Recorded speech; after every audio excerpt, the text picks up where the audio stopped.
All right, first things first. So going back to the November 5th program, I reviewed a new PLA think tank established in September to study U.S. election and its impact on geopolitics. The person who reviewed the report, Professor Yuan Hongbin, provided more detailed information yesterday from his contacts in China.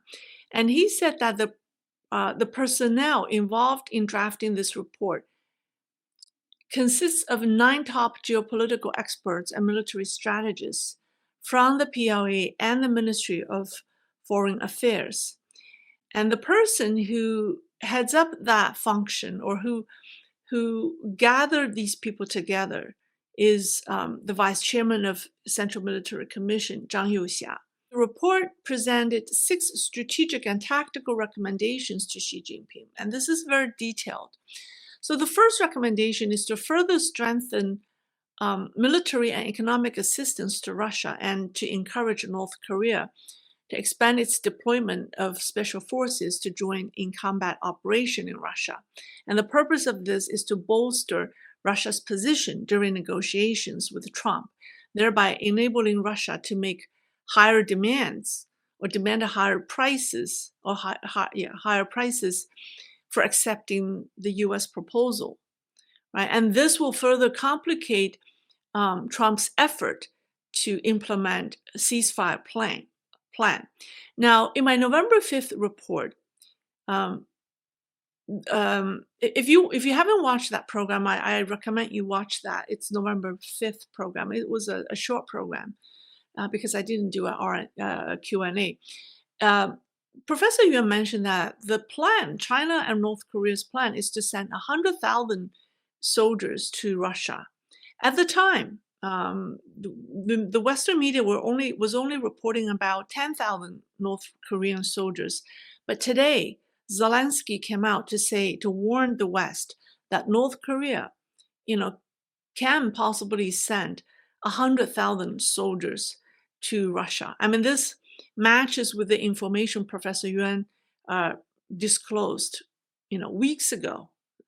He obtained the information, I think, at the end of October, and he made it known in the beginning of November, and I made my program on November 5th. So nobody was talking about 100,000, but he did, and now Zelensky is saying the same thing.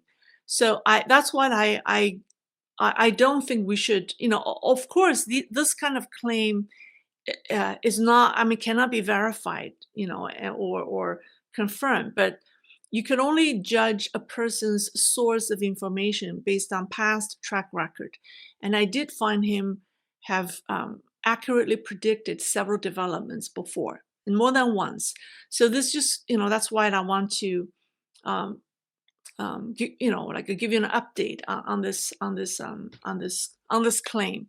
So that's the first recommendation. The second recommendation is that once the U.S. peace proposal is revealed, China, or made public, or is exposed, China should deploy diverse means to publicize Trump's America First policy as an extremely selfish U.S. policy that disregards the interests of American allies.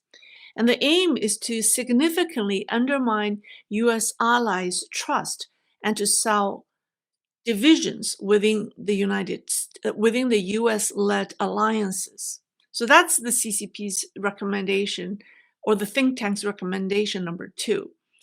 Number 3 is leverage Trump's isolationist tendencies to formulate and implement targeted diplomatic strategies to ease and progressively strengthen economic and diplomatic relations with the EU, India, Japan, South Korea, Australia, and Asian countries. So this probably explains why China suddenly reached a ceasefire agreement, or the border, or reached a consensus over the border dispute with India, right? So that's China's strategy. It's going to try to, it says, to ease,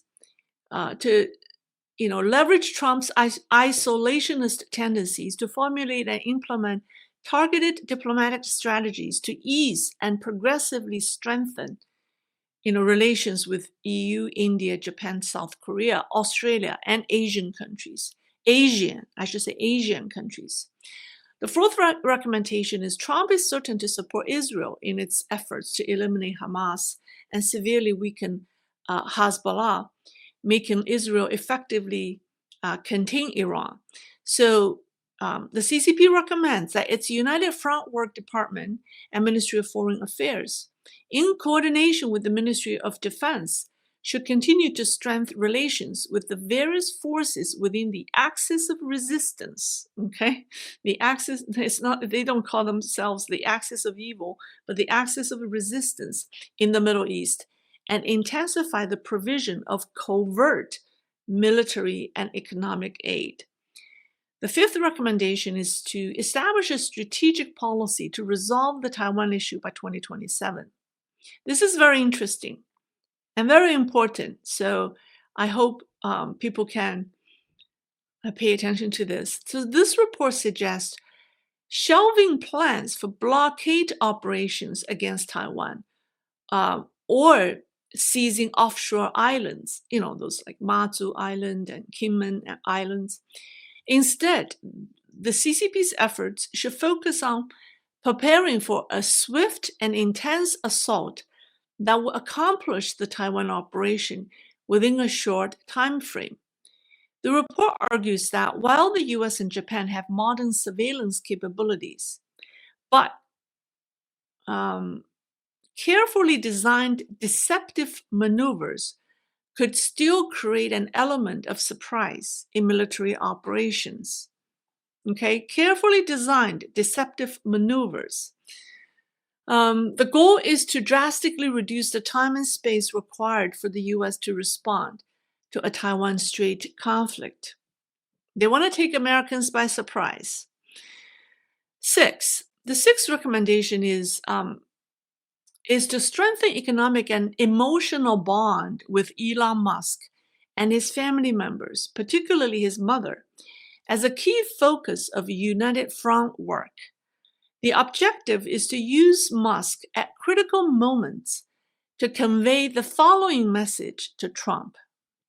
And the message would outline the costs that the U.S. would incur if it directly intervenes in the Taiwan Strait war, as well as the substantial rewards the U.S. would obtain if it maintains practically neutral and avoided war in the Taiwan Strait conflict. So this message is intended to tap into Trump's, and this is CCP says, it says the message is intended to tap into Trump's psychological predisposition as a deal-obsessed businessman. Okay, so this is the detailed content of the latest information that Professor Yuan has obtained regarding this CCP military think tank report. Now, this is CCP's own expert idea. I think they look good on paper, but they lack the fundamental understanding of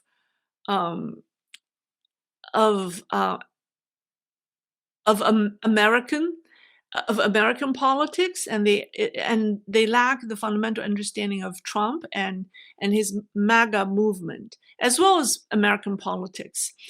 I personally don't think that a sudden attack on Taiwan would sit well with Trump. But anyways, my point is, I'm not here to tell you how I think, but I want to share this information with you.